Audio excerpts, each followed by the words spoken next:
Hello hello, on se retrouve pour la guidance des énergies du mois de janvier pour les flammes jumelles. Je vais utiliser l'oracle d'une rive à l'autre pour aller voir d'où on part, quelles sont les énergies qu'on va rencontrer, quelles sont les ressources aussi qu'on va pouvoir aller chercher à l'intérieur de nous, pour que ça soit vraiment individualisé pour toi, pour que ce soit vraiment un tirage sur mesure que tu peux utiliser. Moi, je t'invite à prendre un papier, un carnet, un crayon, et à chaque fois, quand je vais vraiment rentrer dans les énergies de chacune des cartes, demande-toi à quel point c'est vrai pour toi, où est-ce que tu peux aller vraiment chercher à l'intérieur de toi ce qui est vrai là-dedans pour toi, ou pas. Des fois, ça peut ne pas résonner aussi.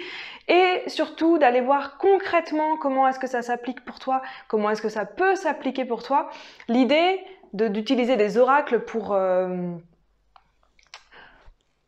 voir un petit peu les énergies collectives qu'on va traverser, qu'est-ce qui nous attend un petit peu. Il y a un côté un peu prédictif, mais l'idée vraiment d'utiliser un oracle, c'est de travailler sur soi, c'est de comprendre comment on fonctionne, d'aller chercher les ressources à l'intérieur de soi, donc vraiment d'aller chercher des choses concrètes. Souvent, quand on travaille avec des oracles, c'est des choses qui sont assez abstraites, ça reste assez du niveau de la compréhension, du niveau quelque chose de général. Moi, je t'invite toujours à ramener ça dans le concret pour toi, pour que vraiment tu puisses en faire quelque chose. Alors c'est parti, je commence avec le tirage. On va d'abord regarder d'où est-ce qu'on part, quelles sont les énergies du début du mois de janvier en fait, quel est notre point de départ en fait sur ces énergies-là. Hop. Alors, on est sur des énergies vraiment où la spiritualité nous appelle. Donc, c'est quelque chose qui peut être à la fois très positif parce que c'est aussi une carte qui vient nous parler de notre discipline spirituelle. Et cette discipline spirituelle, elle est positive quand c'est vraiment quelque chose qu'on fait en retour à soi. Quand on utilise en fait nos disciplines spirituelles, que ce soit l'oracle, la méditation, le journaling, se connecter à ces anges, à l'univers, à ce que tu veux en fait, mais que cette discipline-là, elle soit pour un retour à toi que tu vas pouvoir utiliser dans la matière. Donc, on est appelé à mettre en place cette discipline spirituelle pour nous, mais vraiment dans l'idée de nous rencontrer nous-mêmes intimement. Comment est-ce que moi je fonctionne vraiment, qui je suis, de quoi j'ai envie. C'est ça en fait les idées qu'on va aller chercher derrière. Et donc, on va commencer ce mois de janvier avec cet élan-là, que je t'invite vraiment à suivre. Qu'est-ce qui va venir face à nous dans cet élan-là, positif ou négatif? Donc là, on a la carte de la richesse des cycles qui vient nous dire que un cycle se termine. C'était pas une grande nouvelle puisqu'on termine l'année 2021, qu'on commence 2022. Et donc, en fait, on est vraiment dans ces énergies-là de je termine un cycle, je commence un nouveau cycle. Si tu as suivi la quête du Drâle qu'on a fait sur Instagram avec Corinne, on a fait 25 jours vraiment de terminer l'année 2021 et ouvrir les portes du nouveau cycle de 2022, et on a vraiment vu qu'il y avait un avant et un après individuellement. Donc on est vraiment dans ces énergies-là. Donc c'est vraiment intéressant d'aller chercher ça pour toi. C'est quoi ce nouveau cycle? Où est-ce que tu te sens appelé, qui va vraiment être différent, qui va te permettre de faire les choses différemment, là, dès le début du mois de janvier, que tout ce que tu as vécu, que tout ce que tu as vécu, expérimenté intérieurement, dans ta manière d'agir, dans ta manière de voir les choses, le mois dernier et surtout 2021. Les challenges qu'on peut rencontrer pendant ce mois de janvier. Le challenge, c'est qu'en fait, tu vas pouvoir peut-être te retrouver dans des situations où tu as envie de dire, d'exploser, d'assumer, d'oser qui tu es, d'oser dire les choses. Mais il va y avoir une résistance à la hauteur en fait de cette puissance que tu as envie d'envoyer en fait dans le monde. Et il va y avoir une résistance à l'intérieur de toi qui va t'empêcher en fait de faire ça. En tout cas, tu vas ressentir cette résistance intérieure à vraiment t'exprimer complètement. Cette carte de l'écriture, c'est une carte de libération, d'expression, j'ose qui je suis, j'assume qui je suis. Et là, le challenge, du coup, puisqu'elle vient en challenge, c'est d'avoir c'est toutes les résistances, toutes les peurs qui montent à l'intérieur de soi quand on est dans ces moments-là. Donc vraiment, regarde-toi concrètement À quel endroit dans ta vie tu sais déjà qu'il y a des choses que tu as besoin d'exprimer, qu'il y a des choses que tu as besoin de dire, de sortir de toi avec beaucoup plus d'intensité et de puissance que tu n'as fait jusqu'à présent. Ça ne veut pas dire que c'est des choses que tu n'as jamais dit, mais là, ça va vraiment être voilà, là, je vois qu'il y a un step supérieur pour assumer ça encore plus fort. Et donc là, il va y avoir toutes les résistances qui montent, donc on va aller voir quelles sont les ressources à notre disposition dans ces moments-là pour aller lâcher ces résistances. Alors, très beau, je trouve que là, au niveau des couleurs, en plus, on a vraiment quelque chose de très harmonieux.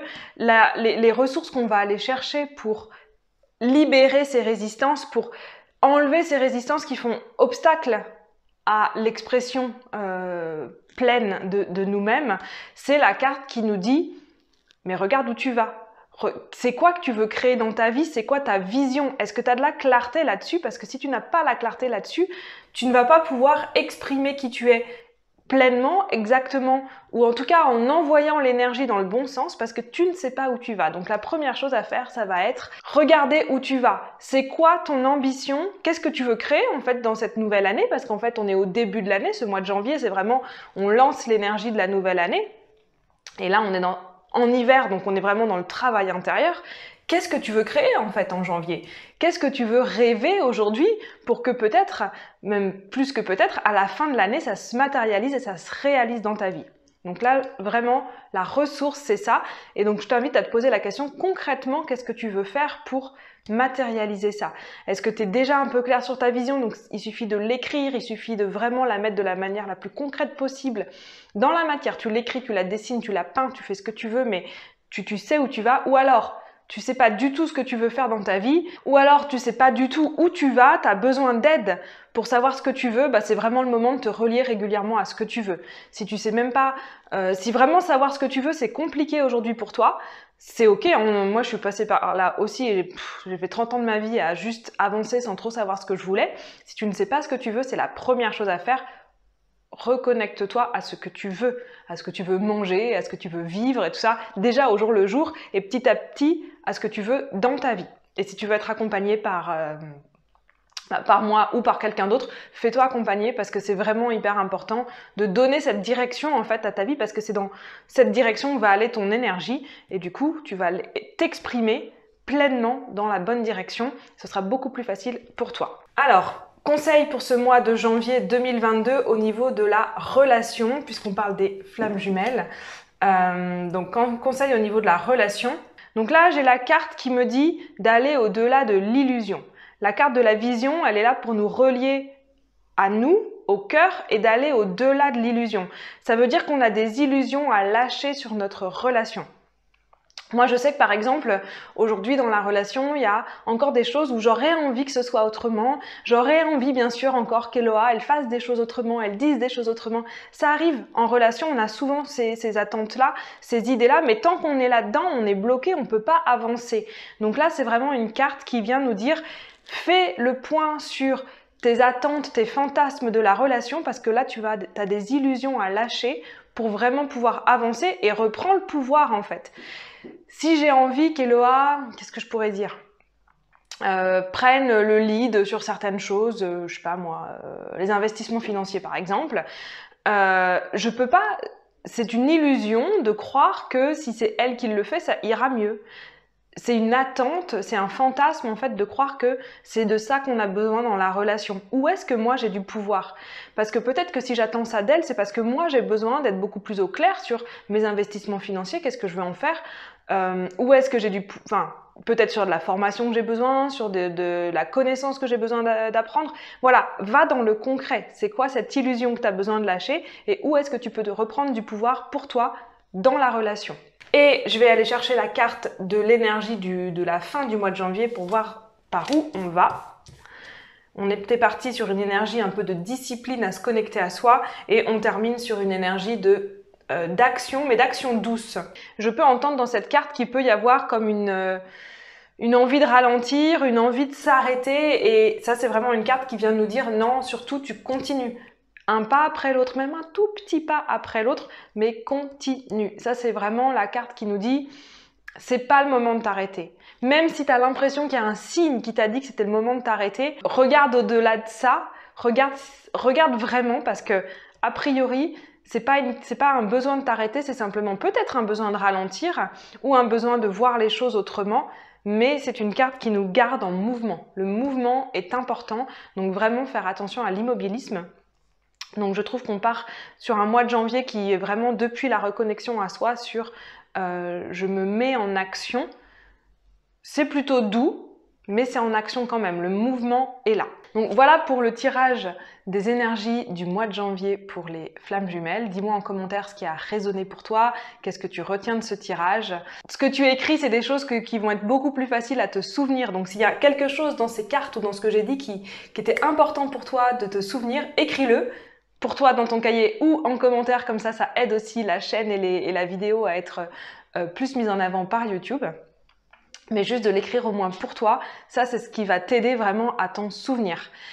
Si ce n'est pas encore fait, tu peux faire le quiz des archétypes des relations sacrées, il est quelque part en dessous, au-dessus de la vidéo, tu vas le trouver, tu vas découvrir ton archétype de relation sacrée et tu vas pouvoir aussi suivre la vidéo où je vais vraiment dans le détail du mois de janvier pour chaque archétype.